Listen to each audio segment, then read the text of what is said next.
میں بتا چکا ہوں شب برات جو ہے نا، دیکھو شب برات میں بہت سارے کام کیے جاتے ہیں. بس یہ آخری یہ کافی ہے میرا خیال ہے، یہ شب برات کا ٹاپک کر کے بس بہت ٹائم ہو گیا. شب برات کے بارے میں خوب سمجھ لیں، بہت سارے کام کیے جاتے ہیں. اس رات کے بارے میں یہ کہا جاتا ہے عبادت کی فضیلت ہے، ایک بات یہ ہو گئی. دوسری بات یہ بتائی جاتی ہے کہ اس رات قبرستان جانا چاہیے. تیسری بات یہ بتائی جاتی ہے اس رات تقدیر کے فیصلے ہوتے ہیں. چوتھی بات یہ بتائی جاتی ہے اس رات قرآن نازل ہوا ہے. پانچویں بات یہ بتائی جاتی ہے کہ اس رات میں پٹاخے وٹاخے، یا چھٹی یہ کہ نہانا دھونا چاہیے. ساتویں یہ کہ کوئی میٹھا میٹھا کھانا چاہیے، کھلانا چاہیے، برکت ہوتی ہے جس میں. جی پتوں کا، بیری کے پتوں سے نہاتے ہیں لوگ. بیری کے پتوں سے، بیری کے سارے، میں تو بکریاں چرانے جاتا تھا نا، تو بیری کے پتے وہ شب برات سے پہلے شارٹ ہو جاتے تھے. ہم پہلے سے بکریوں کو چرا کے لے آتے تھے، شب برات میں پتے غائب ہو جائیں گے. تو ان میں صرف ایک عبادت ایسی ہے جس میں اختلاف ہے.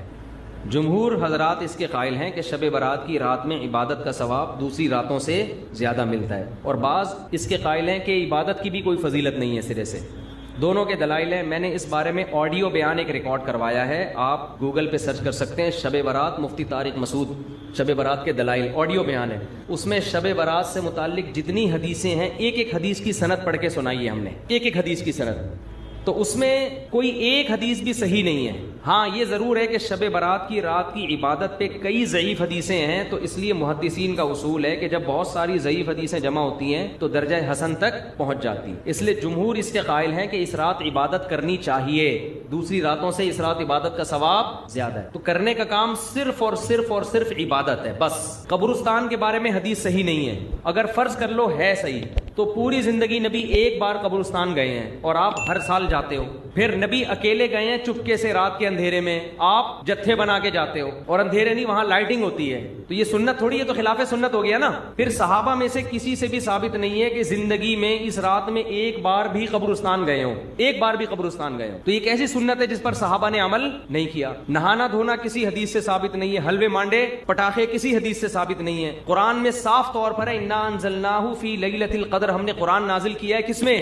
لیلۃ القدر میں، رمضان کی آخری عشرے میں. فیہا یفرق کل امر حکیم، سارے تقدیر کے سال بھر کے فیصلے اس شب قدر میں ہوتے ہیں. تو اتنی واضح قرآن کی آیتیں موجود ہیں. تو شب برات کے بارے میں ایسی روایتیں موجود نہیں ہیں، سمجھتے ہو. اس لیے بعض ائمہ اس کے قائل ہیں کہ بعض رافضیوں نے، بعض لوگوں نے لیلۃ القدر جو ہے نا رمضان کے آخری عشرے میں ہوتی ہے، اس رات کی ویلیو کو گھٹانے کے لیے اس کی اہمیت بڑھائی ہے، تاکہ اس رات کی ویلیو کیا ہو جائے؟ کم ہو جائے. تو اس کے مقابلے میں اس رات کو لا کے کھڑا کر دیا. جو سارے فضائل لیلۃ القدر کے تھے وہ کہاں چسپا کر دیے؟ 15 شعبان. قرآن کہہ رہے ہیں واضح طور پہ ہم نے لیلۃ القدر میں قرآن نازل کیا. شب برات والے کیا کہتے ہیں؟ 15 شعبان کو نازل کیا. وہ کہتے ہیں اس میں بھی کیا، اس میں بھی کیا. پھر تعویلات کی جاتی ہیں. لیکن ایک بات قرآن اتنے واضح انداز میں بیان کر رہے ہیں، تو جو فضیلت جس رات کو حاصل ہے وہ اسی رات کو دینی چاہیے. تو 15 شعبان کو صرف اتنا اگر کرنا ہے تو صرف انفرادی طور پر عبادت کی جائے، اس کا بھی کوئی مخصوص طریقہ نہیں ہے. تو باقی یہ قبرستان والی جانے والی بات بھی کمزور ہے، اور اس رات میں فیصلوں والی اور حلوے مانڈے اور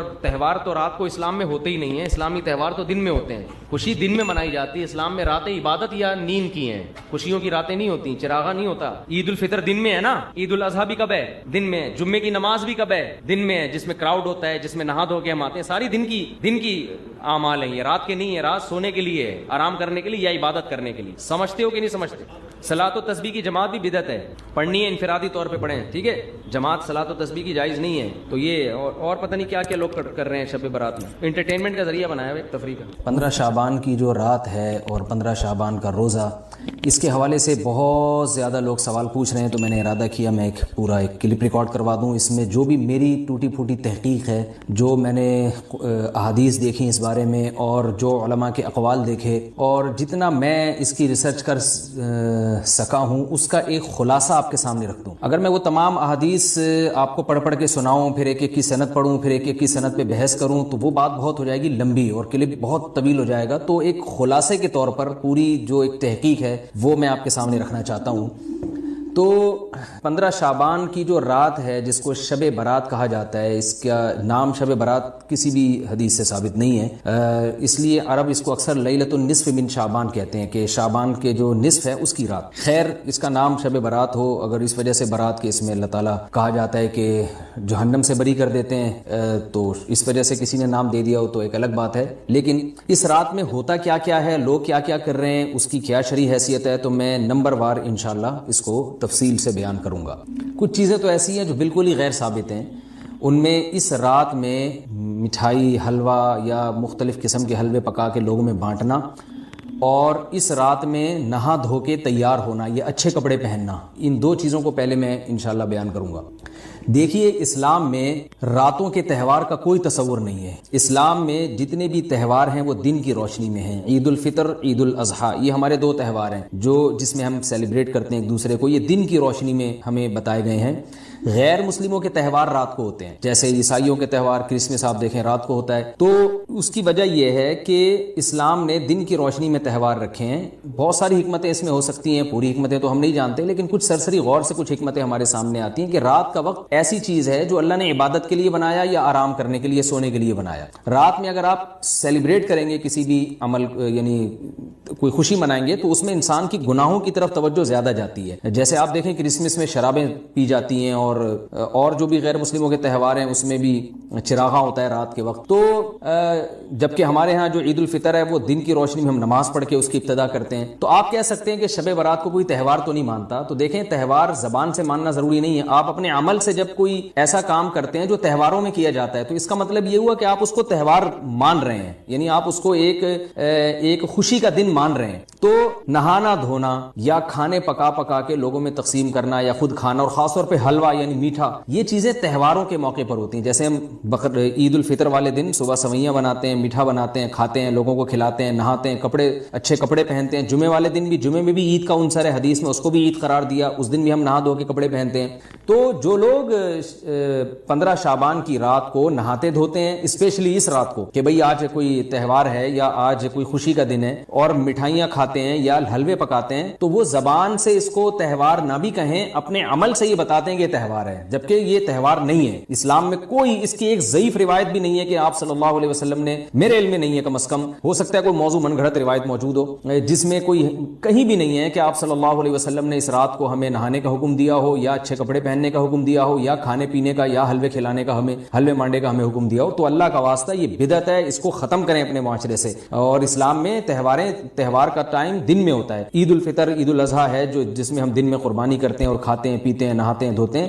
راتوں کے یہ کام نہیں ہے، رات کو آپ سوئیں یا عبادت کریں۔ تو ایک چیز تو یہ تھی جو میں بتانا چاہ رہا تھا۔ دوسری چیز، اس رات کو قبرستان جانا۔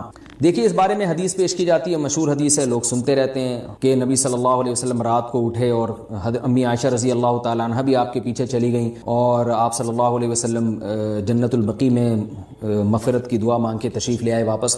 تو یہ حدیث انتہائی درجے کی ضعیف حدیث ہے، اور ایک تو ضعیف حدیث ہے، دوسری بات یہ کہ اگر ہم تھوڑی دیر کے لیے فرض کر لیں یہ صحیح حدیث ہے اور ہم کہتے ہیں کہ بھئی نبی صلی اللہ علیہ وسلم نے یہ عمل کیا ہے، تو صحابہ میں سے کسی سے ضعیف حدیث سے بھی ثابت نہیں ہے کہ کوئی اس رات قبرستان گئے ہوں۔ حضرت ابو بکر کے بارے میں کوئی روایت نہیں ملتی کہ اس رات قبرستان گئے ہوں، حضرت عمر کے بارے میں کوئی روایت نہیں ملتی، یہ کسی ایک صحابی کے بارے میں نہیں۔ تو آپ مجھے بتائیں کہ یہ کیسی سنت ہے کہ جو صحابہ کی سمجھ میں نہیں آئی اور ہماری سمجھ میں آ گئی ہے؟ تو مشرکین مکہ یہ کہا کرتے تھے لو کان خیرا ما سبقونا الیہ، قرآن مجید کی آیت ہے کہ اگر یہ اسلام میں کوئی خیر ہوتی تو یہ صحابہ ہم سے پہل نہ کرتے، یہ صحابہ نے ہم سے پہل کیا ہے، اس کا مطلب ہے یہ اسلام خیر کا کام نہیں ہے۔ تو مشرکین کو صحابہ سے چونکہ نفرت تھی، اس لیے کہتے تھے کہ یہ چونکہ اسلام کو فالو کر رہے ہیں تو یہ اس کی علامت ہے کہ اسلام خیر نہیں ہے، کیونکہ خیر میں تو ہم صحابہ سے آگے ہوتے ہیں، اپنے بارے میں ان کا یہ اس خوش فہمی میں مبتلا تھے وہ۔ لیکن ہماری رائے کیا ہے؟ ہم یہ کہتے ہیں کہ لو کان خیرا لسبقونا الیہ، وہ کہتے تھے لا سبقونا،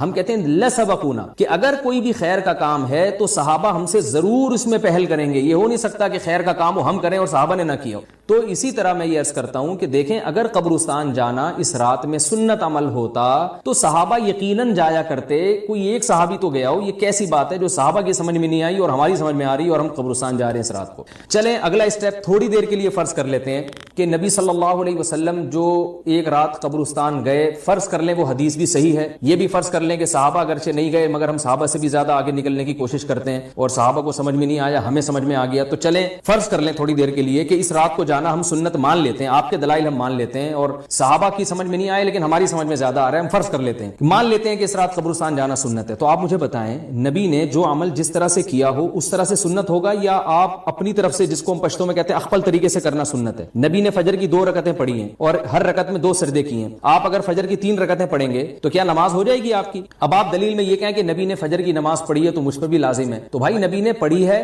تو جیسے نبی کے پڑھنے سے آپ پر پڑھنا لازم ہو گیا, تو جس طرح سے پڑھی ہے اسی طرح پڑھنا لازم ہوگا, اخفل طریقے سے پڑھنا لازم نہیں ہوگا. تو اسی طرح یاد رکھیں, فرض کر لیں کہ نبی قبرستان گئے ہیں اور یہ قبرستان جانا سنت ہے, تو نبی کس طرح گئے ہیں اور کتنی دفعہ گئے ہیں؟ نبی رات کو چپکے سے اٹھ کے گئے ہیں, کوئی کسی کو آپ نے جمع نہیں کیا, کسی کو بتایا تک نہیں, جو اس حدیث سے پتا چل رہا ہے ہمیں, اگرچہ یہ ضعیف حدیث ہے لیکن فرض کر لیں یہ صحیح ہے. تو کہیں پتہ بھی نہیں چل رہا, چپکے سے قبرستان گئے اور چپکے سے واپس آئے, اور پوری زندگی میں ایک دفعہ گئے, جبکہ ہمارے ہاں ہر سال قبرستان میں لوگ جا رہے ہیں. جب بھی شب برات آتی ہے لوگ قبرستان جاتے ہیں ہر سال, نبی ایک دفعہ گئے اور آپ ہر سال جا رہے ہیں. نمبر 2, جاتے جتھوں کی شکل میں, نبی تو چپکے سے گئے ہیں, تو آپ رات کو 2-2:30 بجے ذرا چپکے سے اٹھیں اور تنہائی میں جب قبرستان میں وحشت ہو اور اندھیرا ہو اور وہاں قبرستان جائیں, اتنا دم ہے آپ میں, تو ہم کہیں گے بھئی آپ نے نبی کی سنت کو زندہ کیا ہے. لیکن آپ تو جتھوں کی شکل میں جا رہے ہیں, نہا دھو کے جا رہے ہیں, خوشبو لگا کے جا رہے ہیں, تیار ہو کے جا رہے ہیں, اور جو کچھ وہاں خرافات ہو رہی ہیں قبرستان میں وہ تو ساری دنیا کو معلوم ہے. میلے ٹھیلے لگے ہوئے, وہاں پہ گولے گنڈے بک رہے ہیں, برگر بک رہے ہیں, گول گپے بک رہے ہیں وہاں پہ, اور پھول الگ بک رہے ہیں, ہار پھول قبروں پہ چڑھانے کے لیے. کیا بدماشی ہے یہ, کیا منہ دکھائیں گے رسول اللہ صلی اللہ علیہ وسلم کو قیامت کے دن؟ آپ کے سامنے کیا وہ حدیث نہیں ہے کہ نبی صلی اللہ علیہ وسلم نے فرمایا کہ روایت میں آتا ہے کہ کچھ لوگ قرب میدان حشر میں آئیں گے تو ان کے چہرے ایسے ہوں گے جیسے میری امت کے چہرے ہوتے ہیں, میری امت کی شکل ہوتی ہے. حدیث کا مفہوم میں بیان کر رہا ہوں. تو جب وہ حوض کوثر کا پانی پینے کے لیے میرے پاس آئیں گے تو فرشتے ان کو بھگائیں گے, سحقن سحقن. تو آپ صلی اللہ علیہ وسلم پوچھیں گے یہ تو میری امت ہے, آپ تو فرشتے کیا کہیں گے کہ یہ آپ کی وہ امت ہے جنہوں نے آپ کے دنیا سے جانے کے بعد دین میں ایسی چیزیں ایجاد کر لی تھی جن کا آپ نے حکم نہیں دیا. تو آپ کیا فرمائیں گے؟ سحقن سحقن, دور کرو ان سے. تو ایسا نہ ہو کہ ہم قیامت کے دن رسول اللہ صلی اللہ علیہ وسلم کی شفاعت سے محروم ہو جائیں. تو اللہ کا واسطہ قبرستان مت جائیں اس رات, گھر میں بیٹھیں آرام سے, یہیں بیٹھ کے میت کے لیے مغفرت کی دعا کریں. اور اگر آپ سمجھتے نہیں یہ حدیث بالکل صحیح ہے اور جانا لازمی ہے تو پھر تنہائی میں جائیں, ایسے قبرستان کا انتخاب کریں جہاں آپ کے علاوہ کوئی بھی نہ ہو, اور پھر چپکے سے جائیں اور پتلی گلی سے واپس آ جائیں آپ. اگرچہ ہم تو اس کو بھی نہیں مانتے, لیکن اگر کرنا ہے تو پھر اس طریقے سے عمل کریں اگر آپ حدیث کو فالو کرنا چاہتے ہیں آپ اپنے خیال کے مطابق. تو یہ 2 باتیں ہو گئی. ایک تیسری چیز کیا ہے,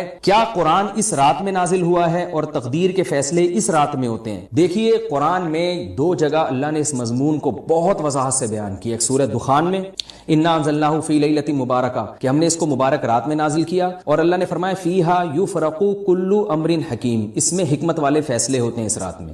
دوسری جگہ 30ویں پارے میں سورہ قدر میں اللہ نے فرمایا انا انزلناہ فی لیلۃ القدر, ہم نے اس قرآن کو لیلۃ القدر میں نازل کیا, اور اس میں بھی اللہ نے فرمایا تنزل الملائکۃ فیہا, کہ فرشتے اس رات میں اترتے ہیں باذن ربہم من کل امر, تمام قسم کے معاملات لے کے. تو یہاں بھی اللہ بتا رہے ہیں کہ جو 1 سال کے فیصلے جس رات میں ہوتے ہیں اور فرشتوں کے حوالے کیے جاتے ہیں وہ رات اور قرآن کے نازل ہونے والی رات ایک ہی ہے, یہ الگ الگ راتیں نہیں ہیں. اور سورہ قدر میں اللہ نے فرما دیا واضح لفظوں میں کہ وہ لیلۃ القدر کی رات ہے. تو اتنی وضاحت کے بعد پھر یہ کہنا کہ اس رات میں قرآن نازل ہوا تھا جبکہ اس کے بارے میں کوئی صحیح حدیث موجود بھی نہیں ہے, ضعیف یا موضوع روایتیں ہیں, تو یہ بالکل قرآن پر میں سمجھتا ہوں کہ یہ ٹھیک نہیں ہے, بالکل دلیل کے لحاظ سے یہ کمزور بات ہے. اگرچہ بعض علماء اس طرف گئے ہیں اور انہوں نے تعویل کی ہے, انہوں نے یہ تعویل کی ہے کہ قرآن جو ہے آسمان دنیا پہ آیا لیلۃ القدر میں, اور وہاں سے جو نیچے نزول شروع ہوا ہے وہ شب برات میں ہوا ہے. لیکن یہ تعویل عقل سے بعید ہے اور اس تعویل کی ہمیں ضرورت بھی نہیں ہے. 2 صحیح حدیثیں ٹکرا رہی ہوں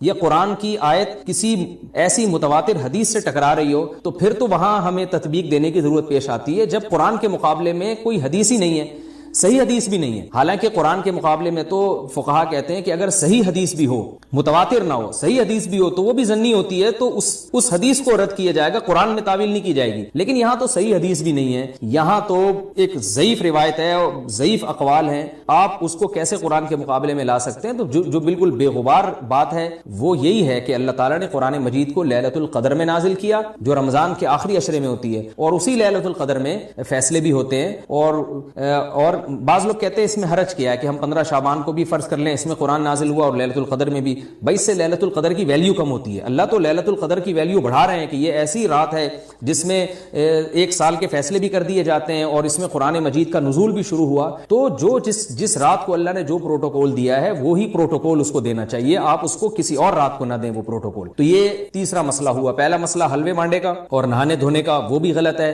دوسرا مسئلہ قبرستان جانے کا, وہ بھی ٹھیک نہیں ہے. تیسرا مسئلہ کہ اس رات میں قرآن نازل ہوا اور فیصلے ہوتے ہیں. یہ تیسری بات بھی غلط ہے, نہ تو اس رات میں قرآن نازل ہوا اور نہ اس رات میں فیصلے ہوتے ہیں. چوتھی چیز کہ کیا اس رات کی میں عبادت کی کوئی فضیلت ہے سرے سے یا نہیں ہے, یہ ایک علمی مسئلہ ہے. تو اس بارے میں خوب اچھی طرح سمجھ لیں کہ اس بارے میں جتنی بھی احادیث ہیں جو اس رات کی فضیلت کے بارے میں ہے کہ بنو کلب کی بکریوں کے برابر مغفرت ہوتی ہے اور بکریوں کے بالوں کے برابر, اور یا جو بھی اس بارے میں روایات ہیں کہ سب کی بخشش ہو جاتی ہے سوائے اس شخص کے جو کسی کے دل میں کینہ رکھتا ہے, تو یہ جتنی اس رات کی فضیلت میں احادیث ہیں, تو ایک بات تو خوب اچھی طرح سمجھ لیں, اس پر تمام محدثین کا, جہاں تک میں نے دیکھا ہے, تمام محدثین کا اتفاق ہے کہ اس کی فضیلت میں صحیح حدیث ایک بھی نہیں ہے. اس رات کی فضیلت میں ایک بھی صحیح حدیث موجود نہیں ہے. لیکن ضعیف روایتیں اتنی کثرت سے ہیں کہ ایک الگ محدثین کا اصول ہے کہ جب ضعیف روایتیں کی سندیں زیادہ ہو جائیں تو وہ حسن بن جاتی ہے, یعنی قابل قبول ہو جاتی ہے وہ, کیونکہ بہت ساری کمزور چیزیں مل کے اس میں کچھ قوت پیدا کر دیتی ہیں. تو اب جن علماء نے احادیث کے ضعف کی طرف دیکھا کہ ایک بھی صحیح روایت نہیں ہے, انہوں نے اس رات کا بالکلیہ انکار کر دیا کہ اس رات کی سرے سے کوئی فضیلت نہیں ہے. لیکن جن علماء نے اصول حدیث کی طرف دیکھا اور فقہ کے ایک اصول کی طرف دیکھا کہ کثرت روایات درجہ حسن تک پہنچ جاتی ہیں, ضعیف روایات, تو انہوں نے کہا کہ بالکل اس رات کی فضیلت کا انکار ہی سرے سے کر دینا یہ غلط ہے. تو جمہور اس طرف گئے ہیں کہ اس رات کی فضیلت کا بالکلیہ انکار کر دینا یا اس کی عبادت کی فضیلت کا بالکلیہ انکار کر دینا یہ ٹھیک نہیں ہے. لیکن کچھ علماء, وہ بھی بڑے محقق علماء ہیں, وہ اس طرف گئے ہیں کہ اس رات کی سرے سے کوئی فضیلت اسلام میں ہے ہی نہیں. اب میں دونوں طرف کے علماء کا کچھ تھوڑا سا تجزیہ پیش کرتا ہوں. تو جو علماء یہ کہتے ہیں کہ اس رات کی فضیلت ہے اور فضیلت میں کثرت سے روایات ہیں اور اس میں بڑے بڑے علماء داخل ہیں, امام شافعی رحمہ اللہ تعالی جیسے مجتہد بھی ہیں جو اس رات کی فضیلت کے قائل ہیں. باقی ائمہ سے مجھے جو ہے نا امام ابو حنیفہ سے کچھ نہیں ملا اس رات کی فضیلت کے بارے میں, اور امام احمد ابن حنبل سے بھی مختلف روایات ملی ہیں, اس لیے میں جزم سے کسی اور امام کے بارے میں نہیں کہہ سکتا. لیکن امام شافعی سے بہرحال اس کی فضیلت صراحتاً منقول ہے, اگرچہ انہوں نے بھی اعتراف کیا ہے کہ اس کی روایات کے بارے میں جتنی اس بارے میں روایات ہیں وہ ضعیف ہیں. لیکن وہی ایک اصول ہے کہ جب ضعیف روایات بہت کثرت سے ہوتی ہیں تو درجہ حسن تک پہنچ جاتی ہیں. تو اس اصول کے تحت جمہور اس کے قائل ہیں کہ اس رات میں عبادت اگر ہم کرتے ہیں تو دوسری راتوں کی نسبت ہمیں ثواب زیادہ ملتا ہے. لیکن جو بعض دوسرے علماء جو بالکل ہی اس رات کی فضیلت کے منکر ہیں, ان کے دلائل میں یہ ہے کہ یہ بات اگرچہ درست ہے کہ اگر ضعیف روایات کثرت سے ہوں تو وہ درجہ حسن تک پہنچ جاتی ہیں, لیکن وہ کہتے ہیں کہ کچھ قرائن ایسے ہیں جن قرائن سے پتہ چلتا ہے کہ جو ہے ان قرائن کو اگر سامنے رکھا جائے تو وہ ان کی رائے یہ ہے کہ پھر ان کا خیال یہ ہے کہ ان کا رجحان اس طرف ہے کہ اس رات کی سرے سے کوئی فضیلت نہیں ہے. ان قرائن میں ایک چیز یہ بھی ہے کہ اس کے بارے میں جو روایات ہیں ان میں بہت زیادہ ثواب کی بشارت سنائی گئی ہے. تو بعض محدثین کا یہ اصول ہے کہ کسی رات کے بارے میں یا کسی خاص عمل کے بارے میں بہت زیادہ کہیں غلو ہوتا ہے یا مبالغہ ہوتا ہے, غلو تو نہیں کہہ سکتے, تو یہ خود ایک اس طرف اشارہ ہوتا ہے کہ یہ ایک ضعف ہے, اگرچہ یہ کوئی اتنی مضبوط بات نہیں ہے. لیکن بہرحال جو علماء اس کی فضیلت کے بالکل منکر ہیں ان کی ایک دلیل میں آپ کے سامنے پیش کر رہا ہوں. دوسری بات یہ ہے کہ جو علماء اس کی فضیلت کے بالکل بھی قائل نہیں ہیں, ان کی ایک بڑی دلیل یہ بھی ہے, جن میں ہمارے شیخ حضرت مفتی رشید احمد صاحب رحمہ اللہ تعالیٰ بھی تھے. اگرچہ انہوں نے اس بارے میں کوئی صراحتاً فتویٰ نہیں دیا, لیکن وہ یہ اشکال ظاہر کیا کرتے تھے کہ شریعت میں جب بھی کسی وقت کی یا کسی خاص رات کی کوئی فضیلت آتی ہے تو اللہ تعالیٰ اس کو جو ہے وہ اس کا صحیح ٹائم نہیں بتاتے, بلکہ اس میں اختلاف ڈال دیتے ہیں. اس کی مثال ایسے جیسے جمعے کے دن حدیث میں آتا ہے کہ ایک وقت جمعے میں ایسا آتا ہے جس میں دعا لازمی قبول ہوتی ہے. اب ظاہر ہے وہ بڑا فضیلت کا وقت ہے, تو وہ وقت ہمیں متعین طور پہ بتایا نہیں گیا ہے, اس لیے علماء کا اس میں اختلاف ہوا. بعض نے کہا عصر کے بعد, بعض نے کہا کہ 2 خطبوں کے درمیان. لیلۃ القدر کو دیکھ لیں, لیلۃ القدر کی فضیلت میں قرآن بھی ہے, بہت ساری احادیث ہیں, لیکن لیلۃ القدر کی رات ہے کون سی یہ اللہ نے اس میں ابہام ڈال دیا. طاق راتوں میں 21 بھی ہو سکتی ہے, 23 بھی ہو سکتی ہے, بعض بلکہ حدیث سے 22ویں رات کا بھی ہونا ثابت ہے, زیادہ امکان 27ویں رات کا ہوتا ہے, تو وہ متعین نہیں ہے. تو جو علماء کہتے ہیں اس کی سرے سے کوئی فضیلت ہی نہیں ہے, ان کا رجحان وہ ان کی ایک یوں سمجھیں کہ دلیل تو نہیں لیکن ایک استئناس کہتے ہیں اس کو, کہ اس سے ان کے اس نظریے کو تقویت ملتی ہے کہ اگر یہ اس کی اتنی زیادہ فضیلت ہے تو اس کی تعیین میں اختلاف بالکل بھی نہیں ہے. تو یہ وہ کہتے ہیں کہ یہ مزاج شریعت کے خلاف ہے. اور تعیین میں اختلاف ہوتا کیوں ہے؟ علماء نے بیان کیا اگر ليلۃ القدر کو متعین طور پہ بیان کر دیا جاتا نا کہ یہی ليلۃ القدر ہے تو بہت ساری اس میں جو ہے نا حکمتیں فوت ہو جاتی، جن میں ایک یہ بھی کہ اس رات میں جہاں عبادت کا ثواب بہت ہے گناہ کا عذاب بھی بہت ہے. پھر اگر اس رات میں کوئی گناہ کرتا تو وہ اللہ کے عذاب سے نہ بچ پاتا، کیونکہ وہ اللہ متعین کر دیا کہ یہ ليلۃ القدر ہے، تو کیسے تم اس میں گناہ کر رہے ہو؟ اب معاملہ اللہ نے مبہم رکھ دیا کہ بھئی یہ بھی ہو سکتی ہے تو اگلے دن بھی ہو سکتی ہے.